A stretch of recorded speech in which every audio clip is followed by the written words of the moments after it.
Good morning students. Last time हम exercise 13.1 के question number 10 तक कर चुके हैं। अब हम 11 क्वेश्चन करेंगे। देखिए 11 क्वेश्चन मैंने लगाए, हमने एक फेयर डाइस को रोल किया है और उसमें हमें 3 इवेंट दे रखी है। ई इवेंट जो है उसके सैंपल पॉइंट है 135, एफ के सैंपल पॉइंट है 2, 3 और जी के सैंपल पॉइंट है 2, 3, 4, 5। अब देखिए हमें यहाँ पर प्रोबेबिलिटी निकालनी है E by F by E by G by E union F by G, E intersection F by G. ये हमें क्या करनी है, प्रोबेबिलिटीज फाइंड आउट करनी है। तो देखिए हम बारी बारी करते हैं। सबसे पहले हमें निकालना है probability of E by F. तो इसका बच्चों फॉर्मूला क्या होता है? फॉर्मूला होता है probability of E intersection F upon probability of F. अब देखिए सबसे पहले हम ई इंटरसेक्शन एफ निकालेंगे। ई इंटरसेक्शन एफ। ई इंटरसेक्शन एफ में बच्चों ई और एफ के कॉमन पॉइंट आएंगे। इन दोनों के कॉमन पॉइंट क्या है? 3। क्लियर है? अच्छा अब देखिए हमें निकालना है probability of E intersection F. वो आप कैसे निकालोगे? ई इंटरसेक्शन एफ में सिर्फ एक ही एलिमेंट है, तो इसकी प्रोबेबिलिटी क्या होगी बच्चों? 1/6। और प्रोबेबिलिटी ऑफ एफ, यहाँ पे सैंपल पॉइंट है 2, तो इसकी प्रोबेबिलिटी क्या होगी? 2/6। क्यों? टोटल सैंपल पॉइंट हमारे पास क्या होते हैं जब हम एक डाइस को एक बार रोल करते हैं? 6 होते हैं। तो इसीलिए probability of E intersection F में सिर्फ एक ही सैंपल पॉइंट आ रहा है 3। इसका मतलब अगर आप एक डाइस को रोल कर रहे हैं, क्या प्रोबेबिलिटी है कि 3 आए? तो 3 आने की प्रोबेबिलिटी क्या होती है? 1/6। और दूसरा में निकालना है प्रोबेबिलिटी ऑफ एफ है, हमने डाइस को रोल किया, क्या प्रोबेबिलिटी है उसमें? 2 या फिर 3 आए, तो वो क्या होगी? 2/6। अब इसे सॉल्व कर लोगे तो कितना आ जाएगा बच्चों आंसर? 1/2 आ जाएगा। अच्छा अब देखिए सेकंड इसमें हमें निकालना है एफ बाई ई। तो एफ बाई ई में क्या आएगा? Probability of F intersection E upon probability of E. अब देखिए एफ इंटरसेक्शन ई हम ऑलरेडी निकाल चुके हैं, इसकी प्रोबेबिलिटी क्या होगी? 1/6। ई का मतलब क्या है? हमने एक डाइस को रोल किया, उसमें 1, 3 या 5 आए, तो 1, 3 और 5 आने की प्रोबेबिलिटी क्या होगी? 3/6। तो इसका आंसर आ जाएगा बच्चों 1/3। अब देखिए सेकंड पार्ट में निकालना है probability of E by G. तो probability of E by G क्या हो जाएगा? Probability of E intersection G upon probability of G. अब देखिए सबसे पहले हम ई इंटरसेक्शन जी निकालेंगे। तो ई इंटरसेक्शन जी निकालने के लिए हम क्या करेंगे? इन दोनों में कॉमन एलिमेंट देख लेंगे। तो इन दोनों में कौन कौन से एलिमेंट्स कॉमन है बच्चों? एक तो 3 है और एक 5 है। एक 3 है और एक 5 है, तो इसकी प्रोबेबिलिटी क्या हो जाएगी? 2/6। और प्रोबेबिलिटी ऑफ जी वो क्या होगी? 4/6। तो कितना आ गया ये? 1/2। अच्छा अब देखिए नेक्स्ट है प्रोबेबिलिटी ऑफ जी बाई ई।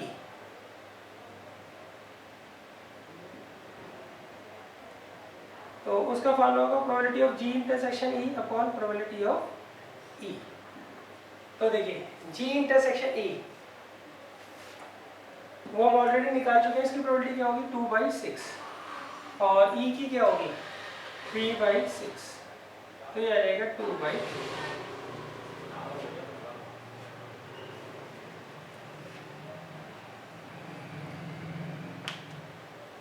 अब देखिए थर्ड पार्ट हम करते हैं।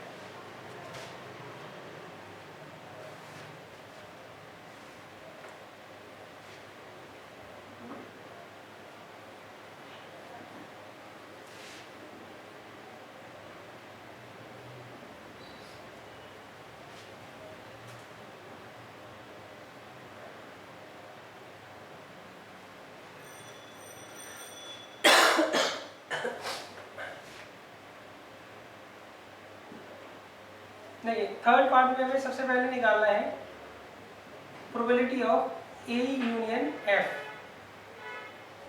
By G. तो देखिए इसे कैसे फाइंड आउट करेंगे? ऊपर तो हम लिखेंगे probability of E union F intersection G, और अपॉन में लिखेंगे प्रोबेबिलिटी ऑफ जी। तो सबसे पहले आप इसे फाइंड आउट कर लीजिए, ई यूनियन एफ। ई यूनियन एफ क्या होगा बच्चों, इन दोनों को कंबाइन करके लिख देंगे, फिर आएगा 1 2 3 और 5। अब ई यूनियन एफ इंटरसेक्शन जी। अब हम इसको जी के साथ देख लेंगे क्या क्या कॉमन है। इसमें एक तो 2 कॉमन है, एक 3 कॉमन है और एक 5 कॉमन है। तो हाँ, अब देखिए 2 3 5 आने की प्रोबेबिलिटी क्या होगी, 3/6, और जी की प्रोबेबिलिटी क्या होगी बच्चों, 4/6। तो इसका आंसर क्या आएगा, 3/4। क्लियर बच्चों? अच्छा, अब इसका जो लास्ट पार्ट है वो मैं आपके लिए छोड़ रहा हूँ, वो आप खुद कर लीजिएगा।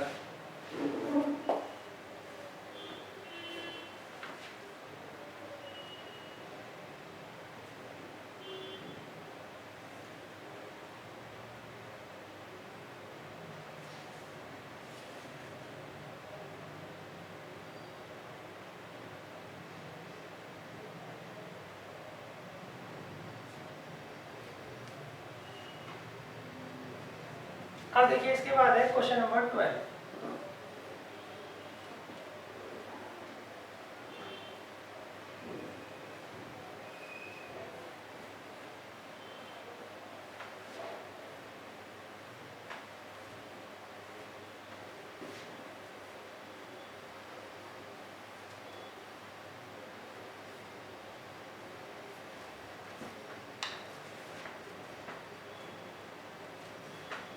देखिए क्वेश्चन नंबर 12 में उन्होंने कहा है,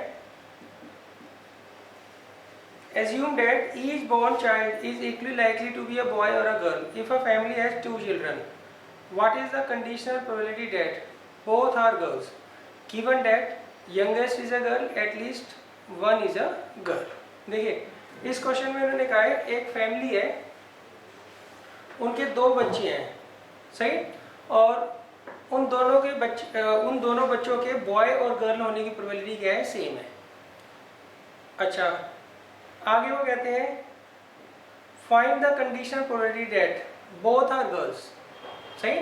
तो इसमें उन्होंने कहा है आपको इसकी प्रोबेबिलिटी निकालनी कि दोनों की दोनों गर्ल्स हो, given that youngest is a girl, और दूसरे पार्ट में कहा है at least one of them is a girl.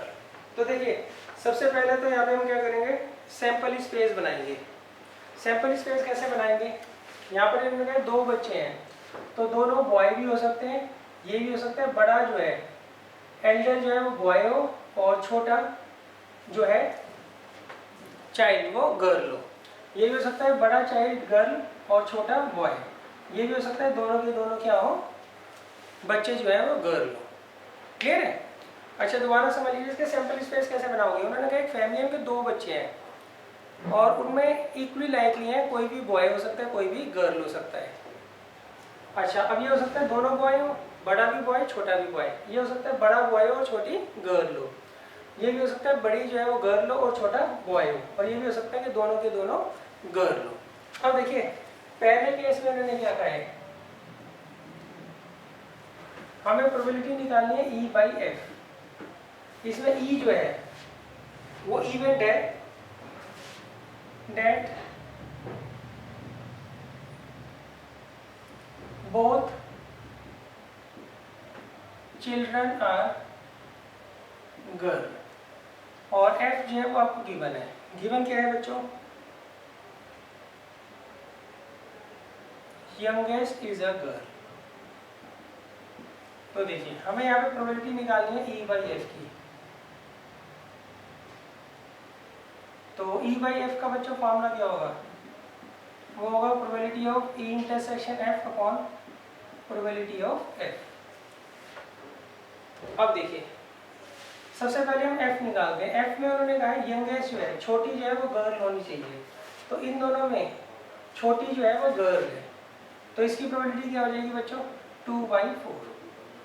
अच्छा, E इंटरसेक्शन F का मतलब क्या है, बोथ आर गर्ल्स, देखिए एफ में तो ये आ रहा है और अब हमें क्या करना है, ई इंटरसेक्शन एफ निकालना है। उसके लिए हम क्या करेंगे, इसी में ई ढूंढ लेंगे। ई का मतलब है बोथ आर गर्ल्स, तो ये केस है। क्लियर है? तो अब देखिए ई इंटरसेक्शन एफ क्या हो गया, 1/4, तो इसका आंसर आ जाएगा 1/2। अच्छा अब देखिए सेकंड केस में मैंने क्या कहा है,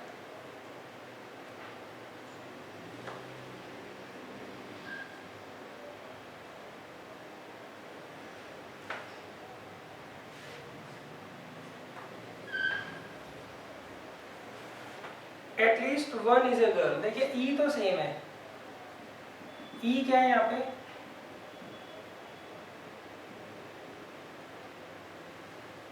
बोथ चिल्ड्रन आर गर्ल, और एफ है गिवन, गिवन है at least one is a girl.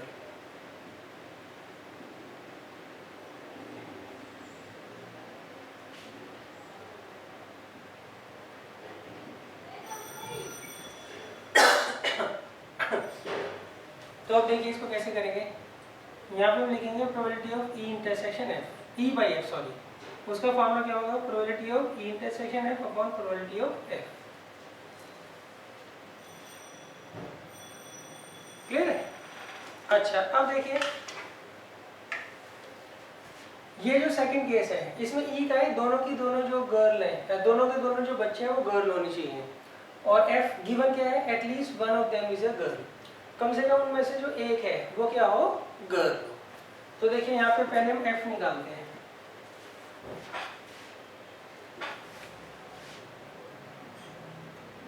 F में उन्होंने कहा है जो दो बच्चे हैं उनमें से कम एक गर्ल हो, तो इसमें कौन कौन से केसेस आएंगे, एक तो ये वाला आएगा, दूसरा ये आएगा, और तीसरा ये आएगा। अच्छा अब इसमें हम ई ढूंढ लेते हैं। ई का मतलब क्या है, बोथ आर गर्ल, दोनों के दोनों क्या हो, गर्ल, तो इसी में ढूंढ लीजिए, वो ये है। क्लियर है? तो यहाँ पे probability of E intersection F क्या है, 1/4, क्योंकि टोटल सैंपल स्पेस 4 है, और प्रोबेबिलिटी ऑफ एफ क्या है, 3/4, तो आंसर कितना आ जाएगा, 1/3 आंसर हमारा आ जाएगा।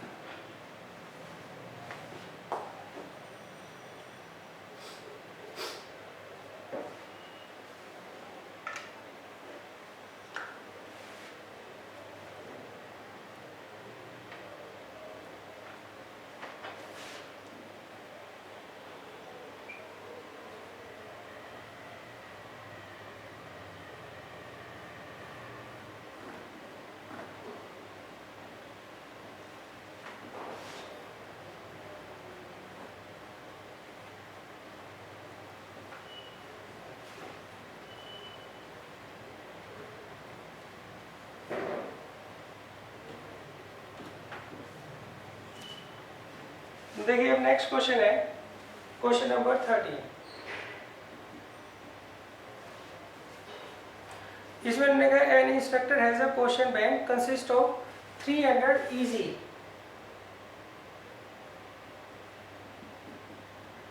True false questions, 200 difficult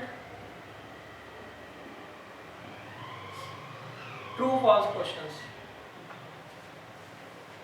500 easy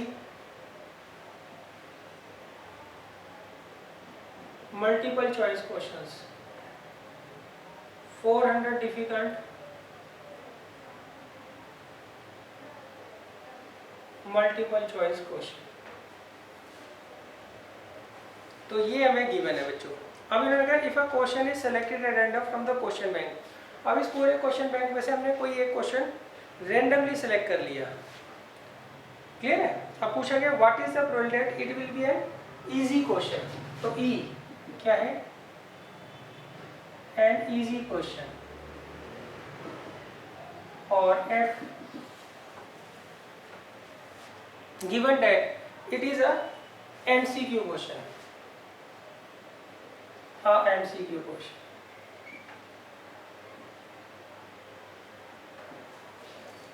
clear?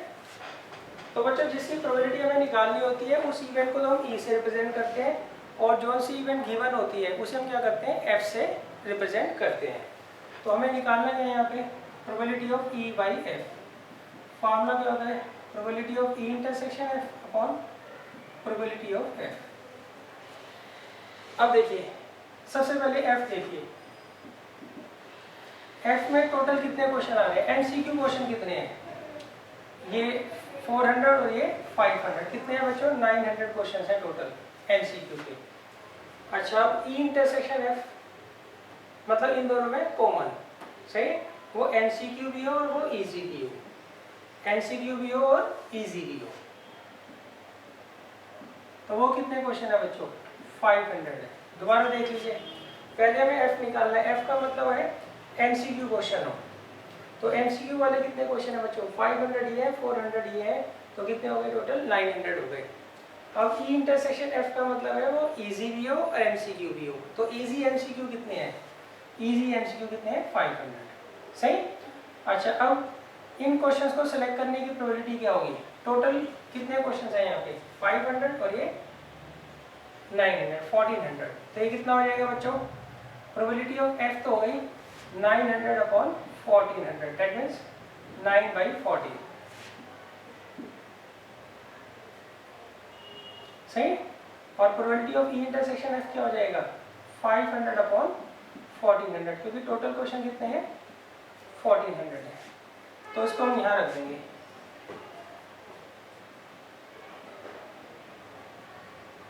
कितना आ जाएगा ये, 5/9 आएगा।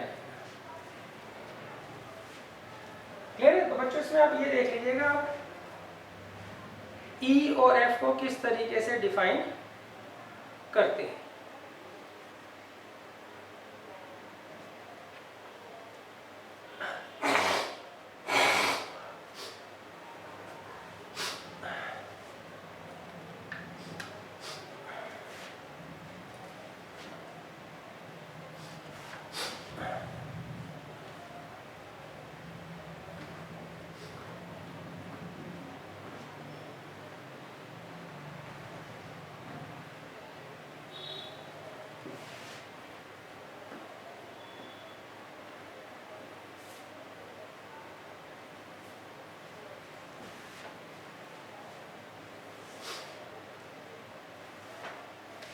अब देखिए क्वेश्चन नंबर 14 है।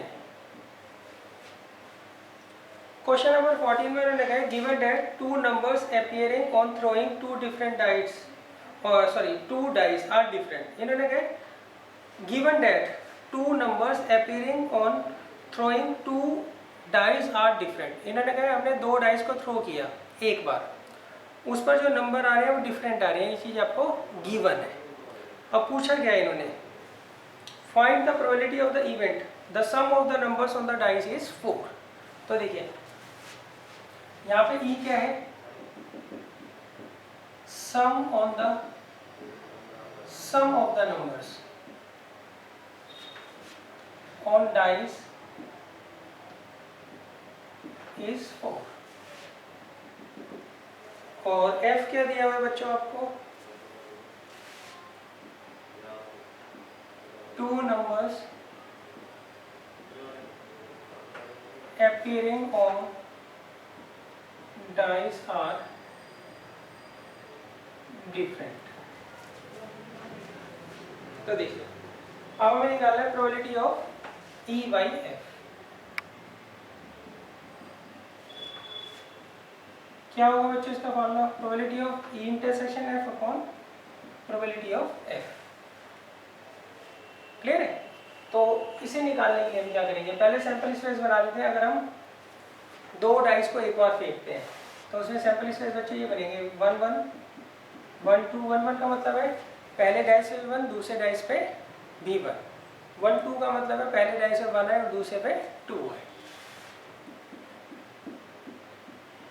तो इस तरीके से 1 3 आ सकता है, 1 4 आ सकता है, 1 5 आ सकता है, 1 6 आ सकता है, 2 1 2 2 2 3 2 4 2 5 2 6 3 1 3 2 3 3 3 4 3 5 3 6 4 1 4 2 4 3 4 4 4 5 4 6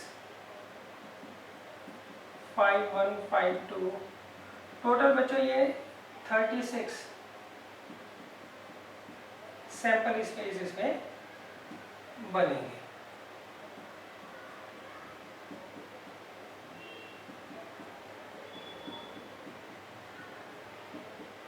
तो देखिए इसमें f क्या है, f में उन्होंने कहा जो नंबर आ रहे हैं डाइस के ऊपर दोनों पर वो डिफरेंट है, मतलब इन 6 को आप छोड़ दो,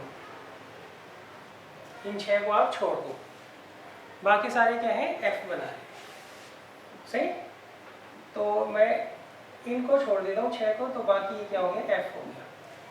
तो यहाँ पे f की प्रोबेबिलिटी क्या होगी, टोटल सैंपल पॉइंट कितने होते हैं बच्चों 36, f में कितने आ रहे हैं 30, तो ये आ गए 30/36। अच्छा अब आता है ई इंटरसेक्शन एफ निकालना है हमें। ई इंटरसेक्शन एफ के लिए हम क्या करेंगे, इसी में ई ढूंढ लेंगे, एफ के अंदर ही ई ढूंढ लेंगे सही है। अब देखिए ई में मैंने कहा है sum of the numbers on dice is 4, dice के ऊपर जो सम आ रहा है नंबर्स का वो 4 होना चाहिए। तो एक तो यहाँ पे 4 आ रहा है बच्चों और एक यहाँ 4 आ रहा है, तो इसमें केवल 2 ही सैंपल स्पेस बनेंगे सही। तो इसकी प्रोबेबिलिटी हो जाएगी 2/36, तो आंसर कितना आ जाएगा 1/50।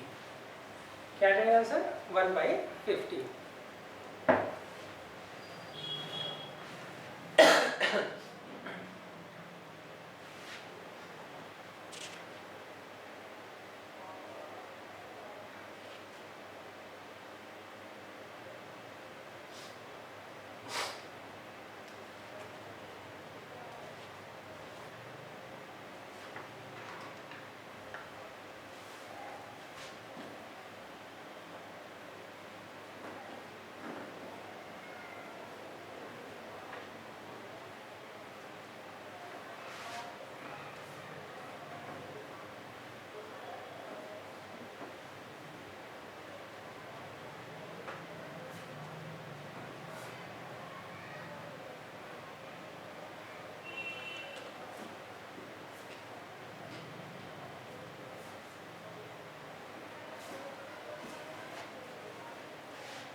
देखिए अब नेक्स्ट है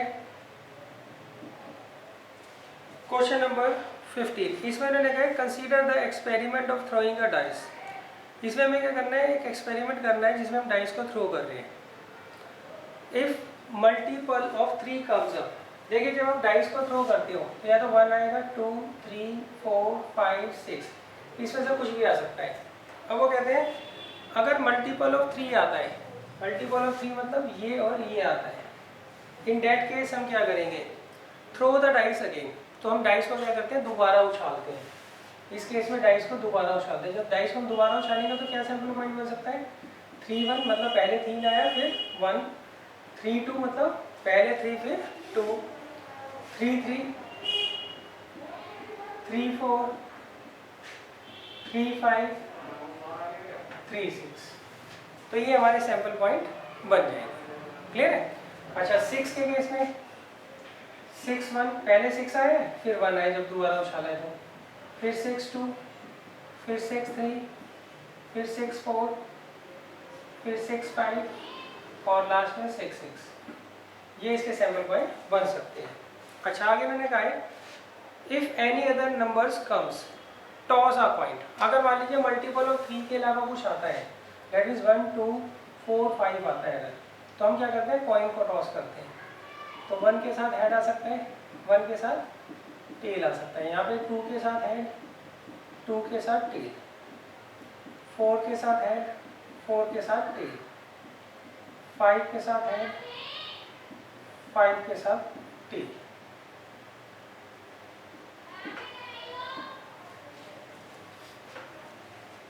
अब ये बच्चों हमारे सारे के सारे सैंपल पॉइंट बन गए। अब इसमें उन्होंने क्या क्या है, find the conditional probability of the event coin shows tail. हमें प्रोबेबिलिटी निकालनी है कि कॉइन शोज टेल, कि कॉइन में टेल है। और एफ मतलब गिवन क्या है इसमें, at least 1 dice show 3, at least one die shows 3, कि एटलीस्ट कम से कम एक डाई जो है वो 3 शो करे। तो देखिए एक बार तो सैंपल स्पेस हमने किस तरीके से बनाए हैं वो समझ लीजिए। इसमें मैंने कहा है हम एक डाइस को फेंकते हैं, अगर मल्टीपल ऑफ 3 आता है तो दोबारा से डाइस फेंकते हैं, सही। तो अगर मान लीजिए 3 और 6 आएगा तो हम डाइस को दोबारा फेंकेंगे। तो इसमें सैंपल पॉइंट क्या बन सकते हैं, सैंपल स्पेस क्या बन सकते हैं, पहले 3 फेंका था, दोबारा डाइस फेंकने पे 1 आ गया, पहले 3 आ गया था, डाइस में दोबारा फेंका था 2 भी आ सकता है, पहले 3 आया था बाद में 3 आ जाए, पहले 3 आ गया था बाद में 4 आ जाए, पहले 3 आ गया था दोबारा 5 आ जाए, पहले 3 आया था बाद में 6 आए। ये भी हो सकता है पहले 6 आया तो बाद में 2 आए, पहले 6 आया था तो बाद में पहले 6 आया था तो 1 आए, बाद में पहले 6 आया तो बाद में 2 आए, पहले 6 आया तो बाद में 3 आए, पहले 6 आया तो बाद में 4 आए, पहले 6 आया तो बाद में 5 आए, पहले 6 आया तो बाद में 6 आए। क्लियर है। तो ये कौन से सैंपल स्पेस है जिसमें हम क्या कर रहे हैं, डाइस को फेंकते हैं, उसमें मल्टीपल ऑफ 3 आता है और फिर दोबारा डाइस को फेंकते हैं। अब अगर मान लीजिए मल्टीपल ऑफ 3 ना है, मतलब 1 2 4 और 5 है, तो हम कॉइन को फेंकते हैं, तो कॉइन में हेड या टेल आ सकते हैं, इसका मतलब 1 के साथ हेड आए, 1 के साथ टेल आए, 2 के साथ हेड आ रहा हो या 2 के साथ टेल आ रहा हो, 4 के साथ हेड आ रहा हो 4 के साथ टेल आ रहा हो, ऐसे हो सकता है 5 के साथ हेड आए, वही हो सकता है 5 के साथ टेल है। अच्छा इसमें लोगों को पूछा गया है, उन्होंने पूछी है कि क्या प्रोबेबिलिटी है कि कॉइन जो है वो टेल शो करे। गिवन क्या है, एटलीस्ट 1 डाई शोज 3। अब हमें निकालना है probability of E by F, तो वो क्या आएगा, probability of E intersection F upon probability of F. अब देखिए एफ में कौन कौन से सैंपल स्पेस आएंगे, एटलीस्ट 1 डाई शोज 3, कि कम से कम एक डाई जो है वो 3 शो करे। तो 1 2 3 4 5 6 और ये 7, ये 7 पॉइंट आएंगे बच्चों। 3,1 3,2 3,3 3 के बाद 4 आए, 3 के बाद 5 आए, 3 के बाद 6 आए या फिर 6 के बाद 3 आए। इसमें कम से कम एक बार जो है डाइस में वो क्या आ रहा है, 3 आ रहा है। अच्छा नेक्स्ट हमें निकालना है ई इंटरसेक्शन एफ,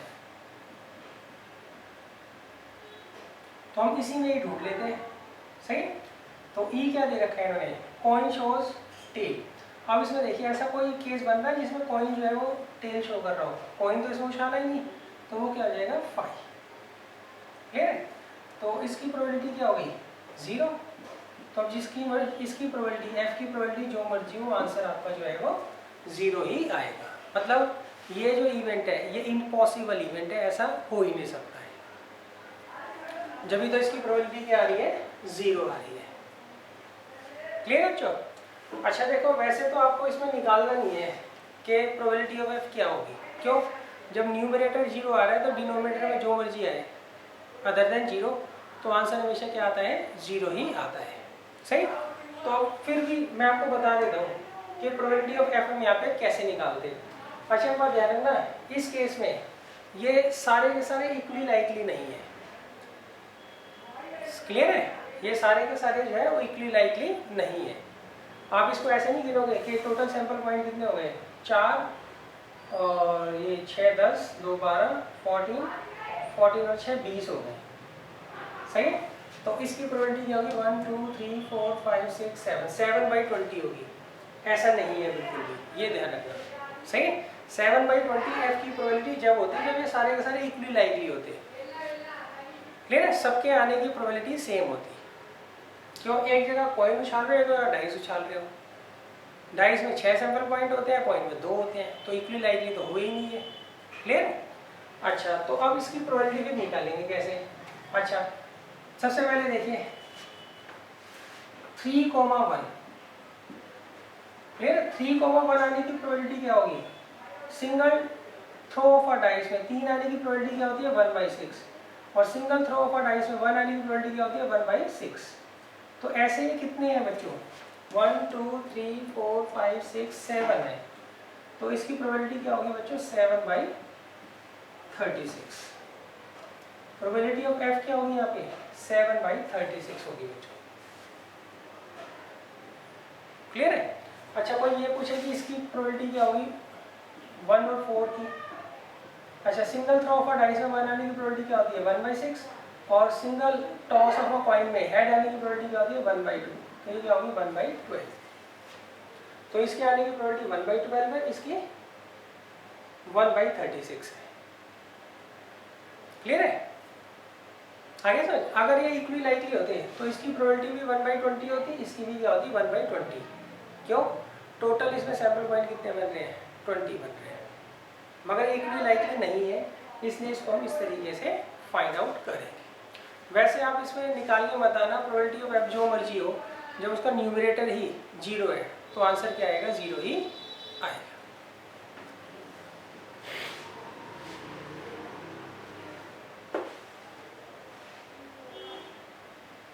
अच्छा अब देखिए इसके बाद है बच्चों क्वेश्चन नंबर 16।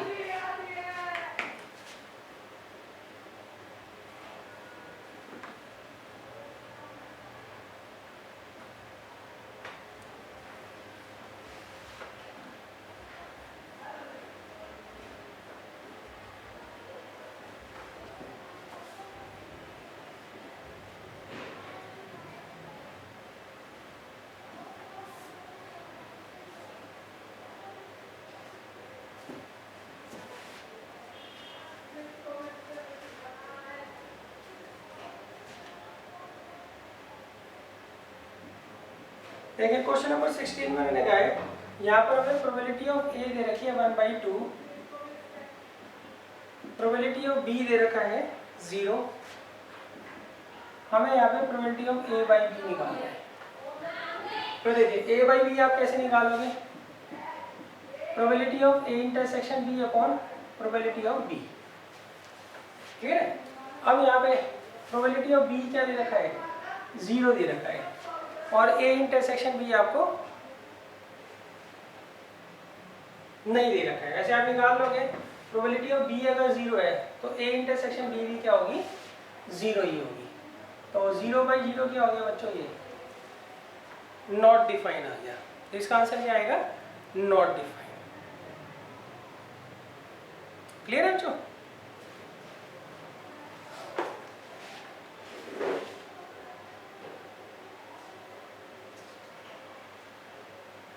अब देखिए इसके बाद कुछ एग्जांपल्स हैं इस एक्सरसाइज के।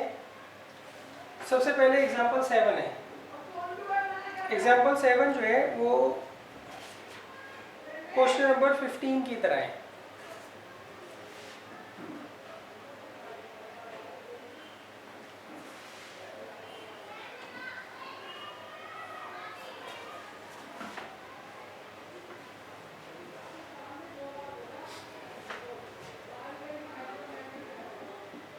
देखिए एग्जांपल 7 में उन्होंने कहा है consider the experiment of tossing a coin. अब हम क्या कर रहे हैं कॉइन को टॉस कर रहे हैं। इफ कॉइन शोज हेड, देखिए हम कॉइन को टॉस कर रहे हैं, अगर कॉइन में ऑब्वियसली बात है या तो हेड आएगा या फिर टेल आएगा। अब वो कहते हैं if coin shows head toss it again, तो हम कॉइन को ना दोबारा उछालते हैं। तो इसका मतलब हेड के साथ बाद में जब कॉइन को उछालोगे हेड भी आ सकता है और पहले हेड आए बाद में टेल भी आ सकता है। अच्छा अब अगर मान लीजिए आप कॉइन जो है टेल शो करता है तो हम डाइस को फेंकते हैं। तो हम क्या करते हैं डाइस को फेंकते हैं। तो देखिए कॉइन ने टेल शो किया, उसके बाद हमने डाइस फेंका तो हो सकता है 1 आ रहा हो, ये भी आ सकता है 2 आ रहा हो, और ये भी हो सकता है 3 आए बाद में, 4 भी आ सकता है, 5 भी आ सकता है और ये 6 भी आ सकता है। अच्छा अब इन्होंने पूछा गया है find the conditional probability of the event that dice shows number greater than 4।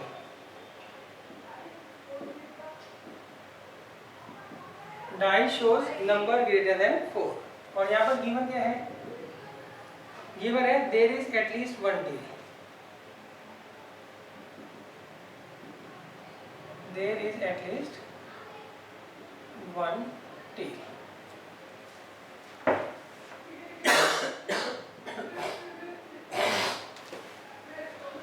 तो देखिए एक बार क्वेश्चन दोबारा समझ लीजिए। यहाँ पे हम क्या करते हैं कॉइन को टॉस करते हैं, कॉइन में या तो हेड आएगा या फिर टेल आएगा। अगर हेड आता है तो हम कॉइन को दोबारा उछालते हैं, तो मतलब हेड के साथ हेड भी आ सकता है, हेड के साथ टेल भी आ सकता है।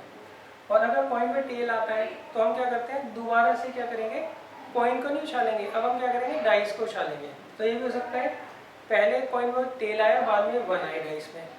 टेल के साथ 2 भी आ सकता है, टेल के साथ 3 भी आ सकता है, टेल के साथ 4 भी आ सकता है, टेल के साथ 5 भी आ सकता है, टेल के साथ 6 भी आ सकता है। क्लियर है? तो ये आप ध्यान रखिएगा। अच्छा, इसमें एक बात ध्यान रखना, ये सारे के सारे इक्वली लाइकली नहीं है। ऐसा नहीं है टोटल सैंपल पॉइंट कितने हो गए, 2 और 6 8, तो इसकी प्रोबेबिलिटी 1/8 होगी, इसकी भी 1/8 होगी, इसकी भी 1/8 होगी, इसकी भी 1/8 होगी, इसकी भी 1/8 होगी। ऐसा नहीं है। हो सकती थी जब ये इक्वली लाइकली होते। सही है? तो इसमें हम फिर निकालेंगे कैसे, इसकी single toss of a coin में हेड आने की प्रोबेबिलिटी क्या होती है, 1/2। यहाँ पे भी 1/2, तो कितनी हो गई, 1/4। इसकी 1/2 इंटू 1/2 कितना आ गया, 1/4। इसकी टेल की 1/2 होती है सिंगल टॉस में, 1 आने की single throw of a dice में क्या होती है, 1/6 होती है। 1/2 इंटू 1/6 ये आ गया 1/12। ये ध्यान रखिएगा। तो देखिए हमें यहाँ पे निकालना है प्रोबेबिलिटी ऑफ E/F, वो होता है probability of E intersection F upon probability of F। तो देखिए F में उन्होंने कहा देयर इज एटलीस्ट 1 टेल, कम से कम एक टेल जरूर है। तो उसमें ये केसेस बनेंगे बच्चों, तो आएगा ST, T1, T2, T3, T4, T5, T6। Clear है? अब इनकी प्रोबेबिलिटी निकालते हैं, क्या होगी बच्चों, इसकी 1/2, इसकी 1/2 कितना आ गया, 1/4, इसकी 1/2, इसकी 1/6, और ऐसे कितने हैं, 1 2 3 4 5 6, तो ये आ गया 1/4, सॉरी ये है इसकी 1/2, इसकी 1/6 इंटू 6। क्लियर बच्चों? तो ये आ गया 1/4 प्लस 1/2, ये आ गया 3/4। अच्छा, अब हमें निकालना है probability of E intersection F।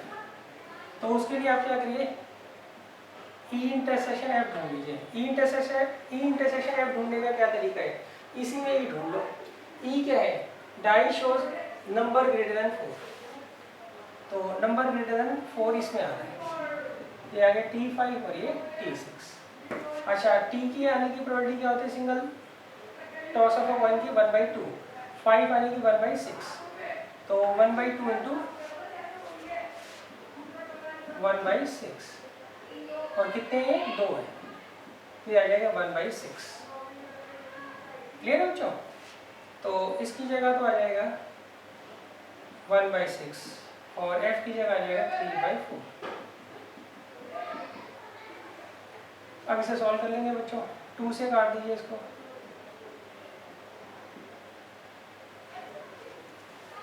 तो कितना आंसर आ जाएगा बच्चों, कैलकुलेशन एक बार आप जरूर देख लीजिएगा बच्चों, 2/9 आंसर आ जाएगा।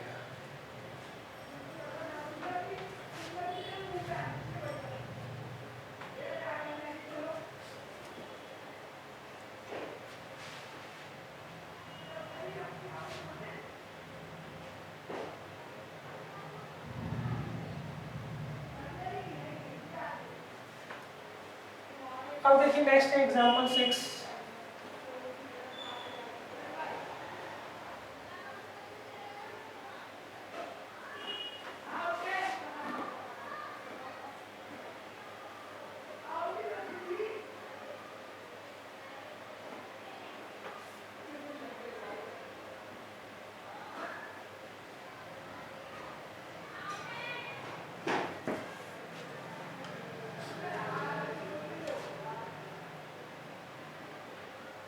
देखिए एग्जांपल 6 में उन्होंने कहा है a dice is thrown twice, हमने एक डाइस को 2 बार उछाला है, and the sum of the numbers appearing is observe to be 6, और हमने देखा जो नंबर्स आ रहे हैं उनका जो सम है वो 6 है। तो इसमें गिवन क्या है बच्चों, F को हमेशा गिवन मानते हैं, the sum of numbers on dice is 6। अच्छा, E होता है जिसकी प्रोबेबिलिटी निकालते हैं। E क्या दिया इन्होंने, what is the condition probability at number 4 has appeared at least one, number 4 appears at least once। अब देखिए, सबसे पहले देखिए, अगर आप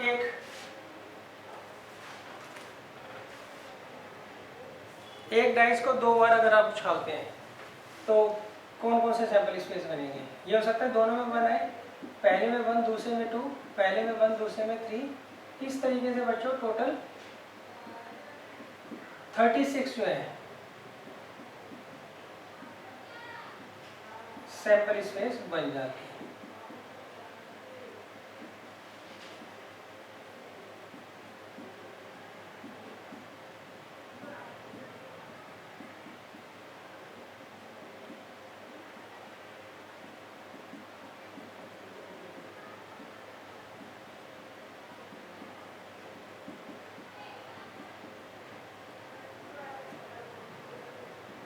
अब इसमें बच्चों जब तक मैं सैंपल स्पेस बना रहा हूँ, ट्राई करो क्वेश्चन को।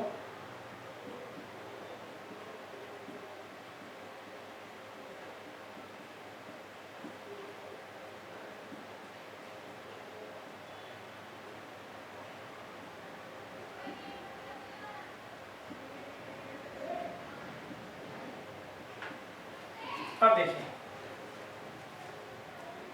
सबसे पहले हमें निकालना है बच्चों probability of E by F. उसका फॉर्मूला होता है probability of E intersection F upon probability of F. तो पहले एफ देखेंगे। एफ में मैंने कहा है जो सम आएगा डाइस के ऊपर नंबर्स का वो 6 होना चाहिए। तो 6 किस किस में है? एक तो इसमें है बच्चों, सेकंड इसमें, थर्ड इसमें, फोर्थ इसमें और फिफ्थ इसमें। तो ये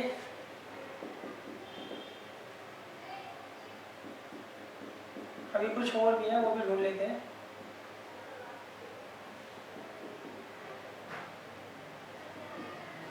इसके अलावा देखिए,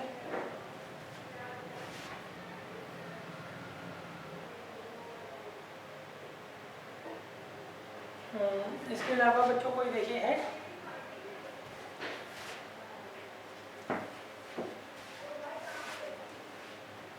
इसके अलावा तो बच्चों कोई दिख नहीं रहा है। क्लियर है? अच्छा, अब हमें निकालना है ई इंटरसेक्शन एफ। ई इंटरसेक्शन एफ के लिए हम क्या करेंगे, इसी में ई ढूंढ लेंगे। इसमें क्या करें, नंबर 4 अपीयर्स एटलीस्ट वंस। जो नंबर 4 है वो कम से कम एक बार जरूर आए। तो ये 2 केस बनेंगे इसके। क्लियर है? तो इसकी प्रोबेबिलिटी होगी बच्चों 2/36, उसकी 5/36, टोटल 5 है ना। इसका आंसर क्या आ जाएगा? 2/5 इसका आंसर आ जाएगा।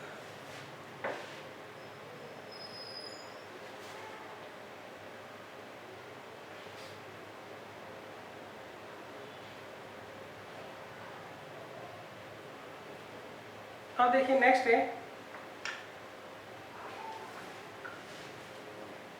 एग्जाम्पल 5।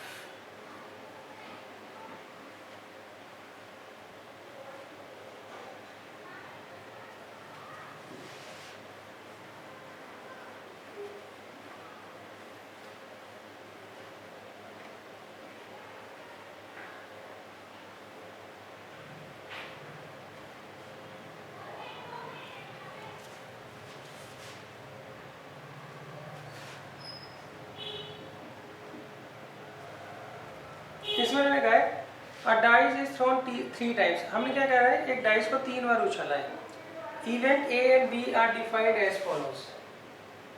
इवेंट ए का मतलब है 4 on third throw, 4 is on third throw, मतलब थर्ड थ्रो जो होगी डाइस की उसमें 4 है। और बी का मतलब है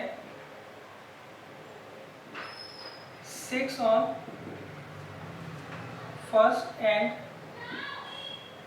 5 ऑन द सेकेंड थ्रो।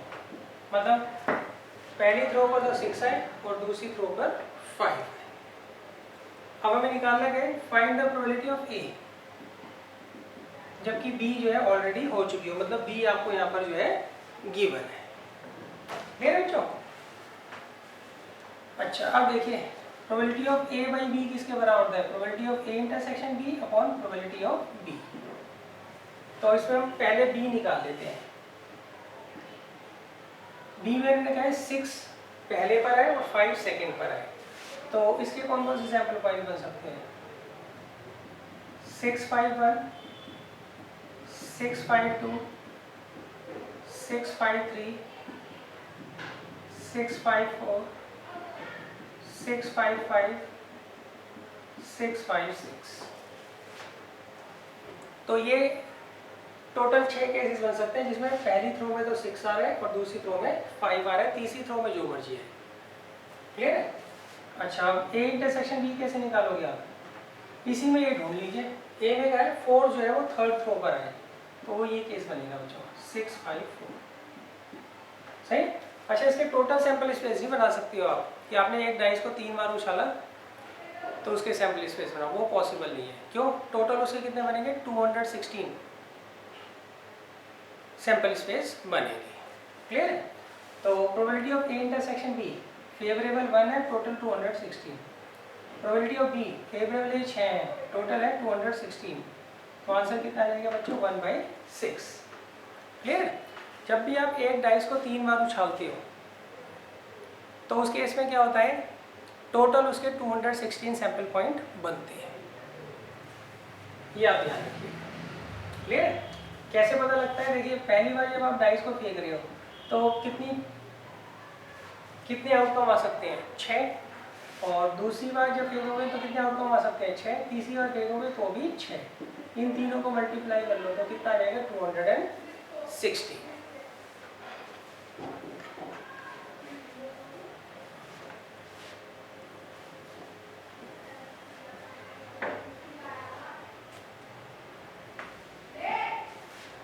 अब देखिए नेक्स्ट है एग्जाम्पल 4।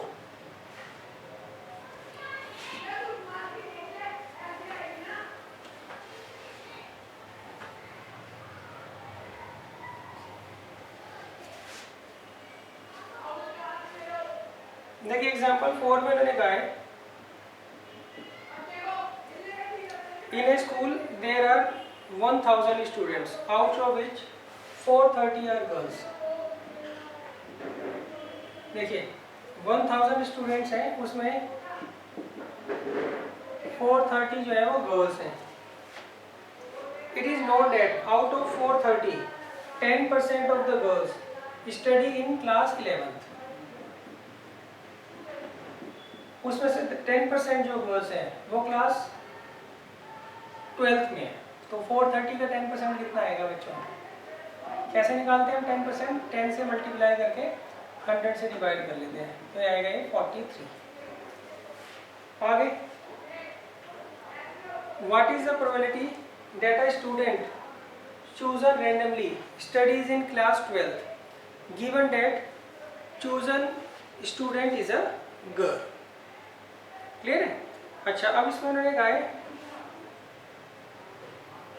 कि what is the probability that student chosen randomly studies in class 12th।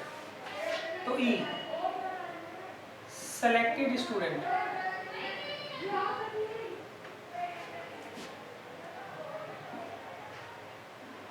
Studies in class 12, इसकी प्रोबेबिलिटी आपसे पूछी है मैंने। और F होता है गिवन, गिवन है सेलेक्टेड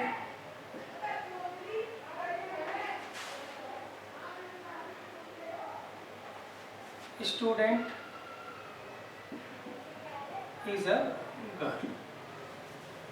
क्लियर है बच्चों? अच्छा अब हमें निकालना है probability of E by F। तो होगा probability of E intersection F upon probability of F। Clear है? अब देखिए F में उन्होंने कहा है जो सिलेक्टेड स्टूडेंट है वो गर्ल होनी चाहिए। तो गर्ल होने की प्रोबेबिलिटी क्या होगी, टोटल स्टूडेंट 1000 है, उसमें गर्ल होने की प्रोबेबिलिटी क्या होगी 430 अपॉन 1000। सही। E इंटरसेक्शन F का मतलब क्या है, F में आप E ढूंढ लो। सही।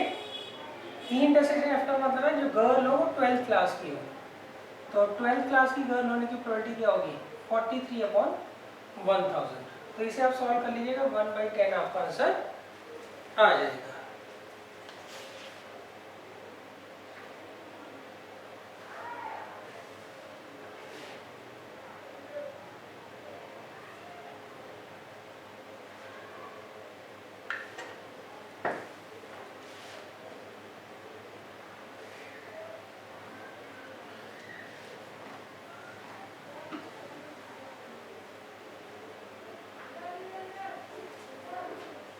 अब देखिए नेक्स्ट है एग्जाम्पल 3। इसमें मैंने कहा 10 कार्ड्स 1 to 10। आपको 10 कार्ड दे रखे हैं, उनके ऊपर हमने जो नंबर लिख रखा है वो 1 to 10 लिखा है। Are place in a box, इसे हमने प्लेस किया बॉक्स के अंदर, मिक्स थॉरोली, उसको फिर थॉरोली मिक्स किया। Then 1 card is drawn randomly, फिर उसमें से हमने एक कार्ड निकाला। If it is known that number on the drawn card is more then